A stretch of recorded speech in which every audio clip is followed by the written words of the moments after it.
지금 저 한국인들 대체 저기서 뭘 하고 있는 거야? 여기는 파리올림픽이 한창인 프랑스 파리. 한국인들의 모습을 지켜보던 한 프랑스 여성이 있습니다. 이내 그녀는 어떤 장면을 보더니 놀라서 입을 다물지 못하는 모습인데요. 이 여성이 대체 어떤 장면을 본 건지 함께 알아보러 가실까요? 잠깐 1초 만에 누를 수 있는 좋아요 버튼만 눌러주시면 영상 제작에 큰 힘이 됩니다. 안녕하세요. 저는 파리 출신의 올림픽 저널리스트 뒤브아예요. 39살 여성으로 10여 년간 스포츠와 올림픽 관련 저널리스트로 활동하면서 많은 올림픽을 취재했어요. 이번 파리올림픽과 관련된 문제들을 보면서 많은 생각이 들더라고요.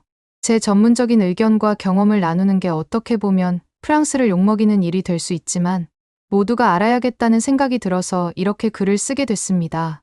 특히나 뒤에는 여러분들께 제가 꼭 보여드리고 싶은 내용이 있으니 끝까지 집중해 주시면 감사하겠습니다.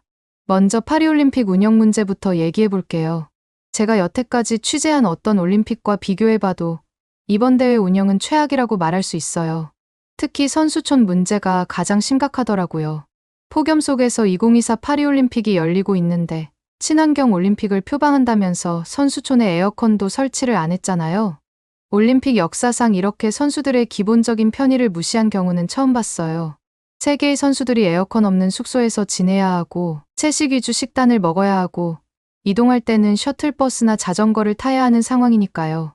올림픽 주최 측에서 2020 도쿄올림픽의 절반 수준으로 탄소 배출량을 줄이겠다는 목표를 세웠는데 이게 오히려 독이 되고 있더라고요. 제가 취재해본 바로는 식단을 채식 위주로 바꾼 것도 동물 사육과 식자재, 국제 운송에서 나오는 탄소 배출을 줄이려는 거였지만 선수들 컨디션 관리에는 전혀 도움이 안 되고 있어요. 물론 파리올림픽 주최 측에서 목표한 대로 탄소 배출을 줄이고 있는지도 솔직히 모르겠고요. 에어컨 대신 건물 아래에 차가운 물을 활용한 지열 냉각 시스템으로 올림픽 선수촌을 시원하게 유지하겠다고 약속했는데 이것도 제대로 작동을 안 하고 있어요. 제가 여러 올림픽을 취재하면서 봐왔는데 이런 실험적인 시스템은 대부분 실패하더라고요. 폭염이 계속되고 선수들 불만이 계속 들어오니까 결국에는 에어컨 금지 정책을 철회하더군요. 근데 주최 측에서 각국이 각자 부담해서 이동식 에어컨을 쓰라고 해서 이게 부유한 나라와 그렇지 않은 나라 사이에 차별을 만들어 또 다른 논란이 됐죠. 이건 평등을 실현시키겠다던 파리올림픽 주최 측의 말과도 완전히 어긋나는 일이에요. 실제로 루마니아 탁구 대표 선수인 베르나데트 쇠츠가 폭염에 시달리고 있다면서 선풍기만으로는 충분하지 않아요. 우리는 작은 방에서 두 사람이 생활하고 있고 밤에는 문을 열어둔 채 자요라고 말했어요. 이런 상황을 보면 정말 마음이 아프더라고요. 이뿐만 아니라 숙소 하나에 10명의 여성 선수들을 몰아넣고 선수촌 내에는 커튼조차 없어서 선수들이 옷을 제대로 갈아입기 힘든 문제도 있다고 하던데 다들 도저히 참을 수 없어서 선수촌을 탈출하고 있다더군요. 골판지 침대는 말할 것도 없고요. 거기다가 식사 문제까지 정말 심각하니 선수들은 선수촌에 있어야 하는 의미가 없어지게 된 거죠. 선수촌에 있는 선수들은 채식 위주의 메뉴 때문에 정작 필요한 영양분을 제대로 못 먹고 있다더군요. 특히 단백질이 부족해서 선수들 컨디션 관리에 큰 어려움을 겪고 있고요.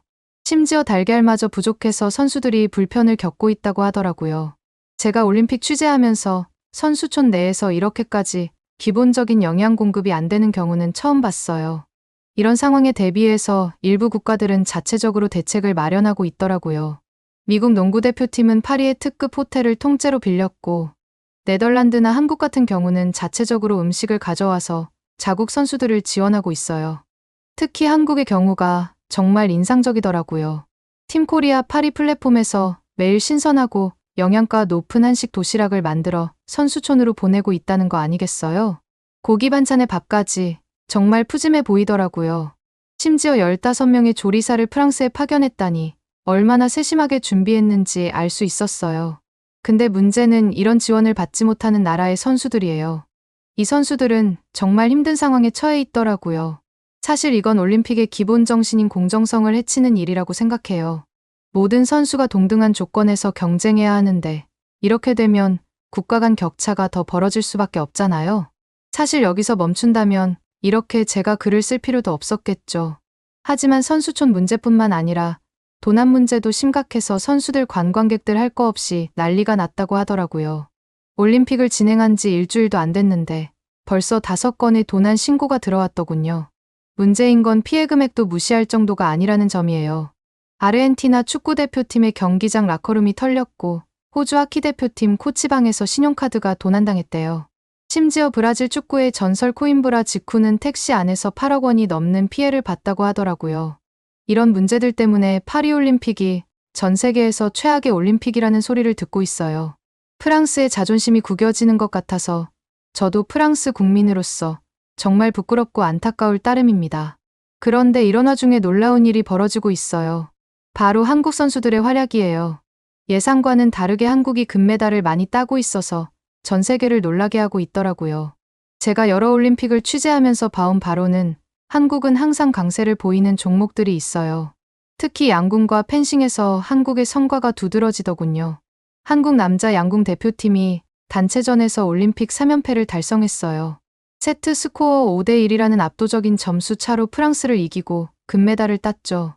프랑스 입장에서는 슬픈 일이지만 정말 엄청난 성과 아닌가요? 펜싱에서도 놀라운 성과를 거뒀어요. 남자 사브르 단체전에서 한국 대표팀이 올림픽 3연패를 달성했거든요. 준결승에서 펜싱의 종주국이자 개최국인 우리 프랑스를 이기고 결승에 올라 헝가리를 상대로 승리를 거뒀어요. 이때 펜싱 경기를 라이브로 관람했는데 펜싱의 나라 타이틀을 한국에게 줘야 하는 게 아닌가 싶은 생각까지 들더군요. 이 경기에서 가장 인상적이고 돋보였던 건 한국 선수들의 매너와 정신력이었어요. 프랑스 관중들이 일방적으로 응원하고 야유를 보냈는데도 한국 선수들은 흔들림 없이 경기에 집중하더라고요. 특히 오상욱 선수가 45대 39라는 압도적인 점수차로 경기를 마무리 지으며 결승 진출을 확정지었죠. 이런 집중력과 실력은 정말 대단하다고 생각합니다. 한국의 이런 성과는 정말 놀라워요. 특히 무기를 다루는 종목에서 강세를 보이고 있잖아요. 양궁, 펜싱, 사격 등에서 계속해서 금메달을 따고 있죠. 일부에서는 이걸 두고 한국의 전통 무예 정신이 현대 스포츠에서 꽃을 피운 것이라고 평가하기도 하더라고요. 저도 그 말을 듣고 정확한 평가라는 생각을 했습니다. 그리고 이런 한국의 활약상을 보면서 저는 문득 우리 프랑스의 모습과 비교하게 됐습니다. 프랑스는 올림픽 개최국으로서 제대로 된 모습을 보여주지 못하고 있는 반면 한국은 선수들의 뛰어난 실력과 매너로 전 세계의 주목을 받고 있으니까요. 그런데 이런 문제들 중에서도 가장 심각한 건 아무래도 생강의 수질 문제인 것 같아요. 여러분들도 아시겠지만 트라이애슬론 경기를 앞두고 생강의 수질이 기준치를 넘어서면서 큰 논란이 생겼잖아요. 부끄럽지만 생강은 오랫동안 수질 문제로 악명 높았어요. 1923년 이후로 수영이 금지될 정도였으니까요. 마크롱 대통령이 이번 올림픽을 계기로 생강을 다시 수영할 수 있는 강으로 만들겠다고 야심찬 계획을 발표했고 실제로 생강 정비와 저수조 건설 등에 무려 2조 900억 원이나 되는 예산을 투자했어요. 근데 이런 노력에도 불구하고 문제가 해결이 안 됐다는 건 정말 심각한 일이에요. 그리고 개막 직전에 이루어진 수질 검사에서 대장균과 장구균 수치가 기준을 통과했다는 소식이 들려왔죠. 심지어 파리시장은 직접 생강에 들어가기까지 하면서 수질이 좋아졌다는 걸 보여주려고 했더군요. 근데 개막식이 열린 26일에 프랑스에 폭우가 쏟아지고 말았습니다. 그렇게 갑자기 폭우가 온 바람에 파리의 하수가 생강으로 많이 흘러들어가면서 오염 수치가 급증한 거 아니겠어요? 다시 수질 검사를 했더니 생강의 대장균과 장구균 수치가 엄청 나빠졌고 28일에 예정됐던 트라이애슬론 첫 훈련도 취소되었습니다. 결국 IOC에서 생강의 오염 수치가 좋아질 때까지 트라이애슬론 경기를 연기하겠다고 발표하더군요. 말은 연기라고 했지만 사실상 뒤집어질 수밖에 없었던 거죠. 그냥 종목 하나가 취소되는 게 아니라 이번 올림픽 전체가 똥물 올림픽이라는 오명을 쓸 수도 있었으니까요. 제 생각에 이 경기는 파리올림픽의 가장 큰 실패 사례 중 하나로 기록될 것 같아요. 경기가 수차례 연기됐는데 이런 것들이 선수들한테 정말 안 좋은 영향을 미칠 테니까요. 트라이애슬론 선수들은 경기 날짜에 맞춰 철저히 컨디션을 조절하거든요. 수개월, 때로는 수년에 걸쳐 특정 날짜를 목표로 훈련 계획을 세우고 실행해요. 근데 경기가 계속 미뤄지니까 선수들의 컨디션 관리가 완전히 망가져 버리는 건 당연하겠죠. 예를 들어 선수들은 경기 2, 3주 전부터 훈련 강도를 조절하기 시작해요. 경기 일주일 전부터는 테이퍼링이라고 하는 훈련량 감소 기간에 들어갑니다. 이 시기에 근육의 피로를 풀고 에너지를 비축하는 거예요. 또 경기 전날에는 탄수화물 섭취를 늘리고 수분 섭취를 조절하는 등의 세밀한 준비를 해요. 근데 경기가 갑자기 연기되면 이 모든 준비가 물거품이 되어버리는 거죠. 선수들은 다시 처음부터 컨디션 조절을 시작해야 해요. 이건 단순히 불편한 정도가 아니라 선수들의 경기력에 직접적인 영향을 미치는 심각한 문제예요. 그런데 이게 끝이 아니더라고요. 트라이애슬론 경기가 연기된 직후에 마크롱 대통령이 곧바로 IOC 위원장이랑 만났대요. 이 만남에서 무슨 얘기를 나눴는지 모르겠지만 직전까지만 해도 더러워서 경기를 못한다고 했던 IOC가 갑자기 말을 바꿔서 예정했던 31일 당일에 트라이애슬론 경기를 다시 하겠다고 발표하더군요. 올림픽을 오랫동안 취재해왔지만 이렇게 갑자기 결정이 뒤집히는 건 정말 드문 경우였습니다. 관중은 물론이고 선수들도 많이 당황했을 거예요. 특히 경기 일정에 맞춰 컨디션을 조절하고 있었을 선수들한테는 이런 갑작스러운 일정 변경이 받아들이기 힘들겠더라고요. 게다가 생강에서 수영해도 문제없다는 IOC 발표와는 다르게 여전히 악취가 나는 더러운 물이었다는 얘기도 있었다니까요. 더 충격적인 건 이런 상황에서도 경기를 강행했다는 점이에요. 선수들의 건강과 안전보다 일정을 맞추는 게 더 중요했던 걸까요? 많은 선수들이 경기 후 심각한 구토와 설사 증세를 보였습니다. 9위로 결승선을 통과한 캐나다 선수가 구토하는 장면이 생중계 화면에 그대로 잡혔던데 이 장면을 보고 정말 충격받았어요. 수영을 마친 선수들이 물에서 올라와서 구토를 하는 장면이 목격됐다는 소식을 듣고 정말 마음이 아프더군요. 선수들도 IOC가 안전하다니까 어쩔 수 없이 수영을 하긴 했겠지만 이런 똥물에서 수영해야 했다는 사실에 인터뷰에서 우회적으로 불만을 표현하고 있더라고요. 미국의 트라이애슬론 선수인 세스 라이더는 경기 전 인터뷰에서 경기에서 이기기 위한 전략으로 대장균 역치를 높이기 위해 일상생활에서 대장균 노출을 늘리고 있다고 말했어요. 정말 슬프게도 화장실에서 손을 안 씻는 게 전략이라는 거예요. 화장실 수준의 오염도와 다름없는 생강의 수지를 꼬집은 거죠. 얼마나 화가 났으면 이렇게까지 비꼬아서 말했을까요? 미국 선수인 테일러 스피비는 앞선 발언은 농담이지만 미국 선수들 모두 튼튼한 내장을 만들기 위해 유산균 섭취량을 늘려왔다는 말을 했더라고요. 여자부에서 금메달을 딴 카상드르 보그랑 선수는 경기 직후 인터뷰에서 경기 직전 구토를 했는데 긴장 때문인지 생강 때문인지는 모르겠다고 말하기도 했습니다. 이런 상황에서 경기를 치르게 한 것 자체가 선수들에 대한 모욕이라고 생각해요. 일각에서는 이번 트라이애슬론 경기가 도쿄올림픽의 재현이라는 말이 나오고 있어요. 제가 2021년 도쿄올림픽을 취재했을 때 트라이애슬론 종목은 도쿄에 있는 오다이바 해변공원에서 열렸는데요. 문제는 도쿄 쪽 역시 생각보다 수질이 좋지 않아서 죽음의 바다라는 오명을 가지고 있었다는 거예요. 도쿄와 파리에서 연달아 똥물을 마신 선수들은 깊은 회의감을 느꼈을 거예요. 강이 오염되기 쉬운 대도시에서 열린 대회이기에 어쩔 수 없는 부분이 있나 싶었는데 영국 트라이애슬론 팀에서 10년 전 서울에서 열렸던 대회는 이렇지 않았다며 반박하고 나섰대요. 영국 팀이 말한 대회는 바로 2011년에 한강에서 열린 서울국제 트라이애슬론 대회더군요. 서울이라는 큰 도시의 한복판을 흐른다고 보기엔 믿기지 않을 정도로 깨끗한 한강의 수질을 봤으니 생강 수질에 만족할 리 없긴 하겠죠. 찾아보니 한국의 경우 88 서울올림픽 개최를 앞두고 82년도부터 수질 개선 사업을 시작했더군요. 프랑스처럼 올림픽 직전에 보여주기식으로 준비한 게 아니라 오랜 시간을 두고 수질을 개선하고자 했고 그 이후에도 꾸준히 수질 개선 작업을 이어왔고요.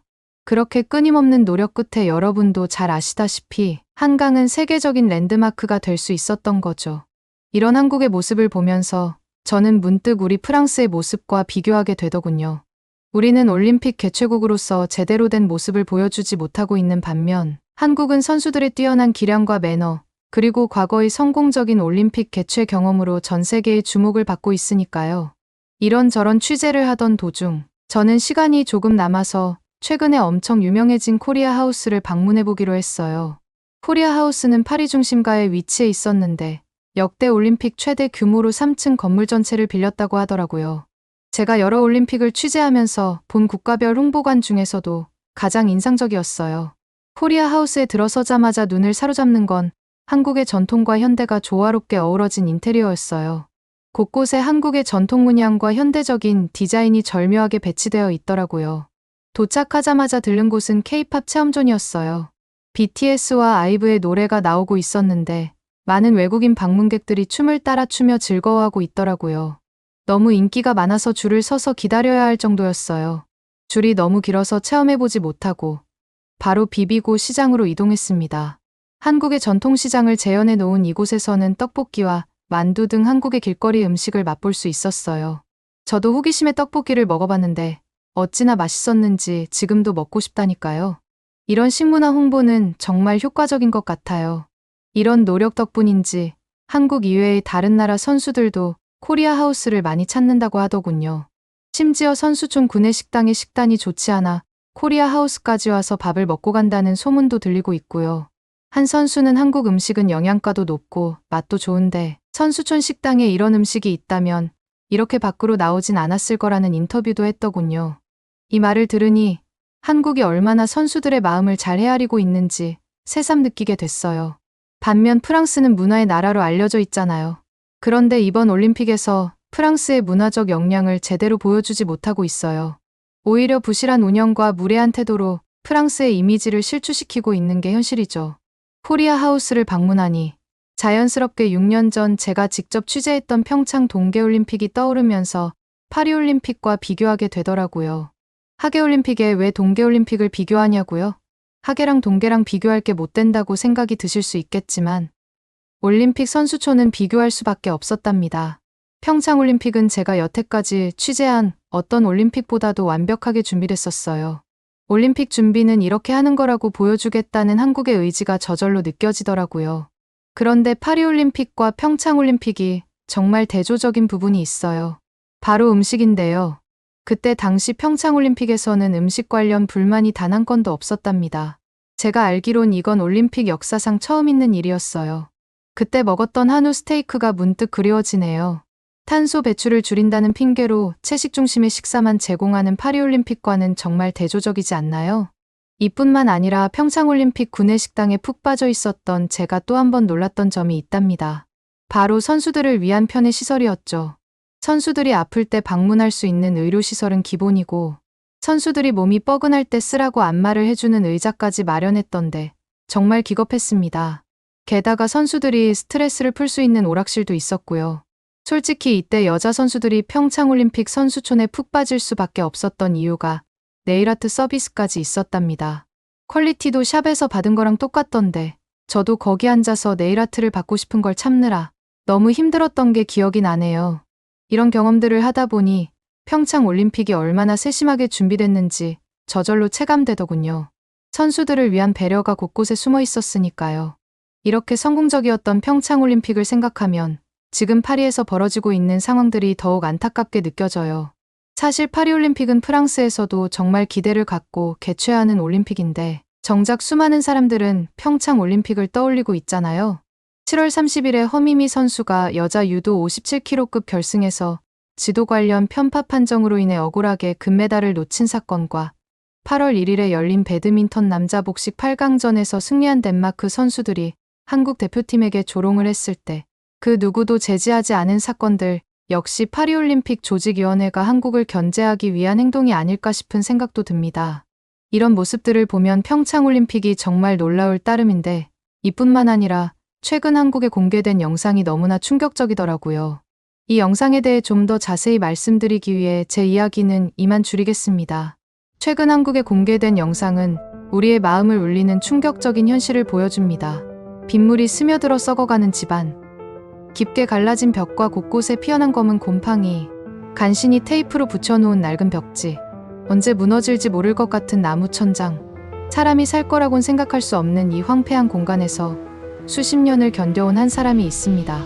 충격적이게도 그는 1950년 한국의 운명이 걸린 전쟁에 몸을 던진 용감한 청년이었습니다.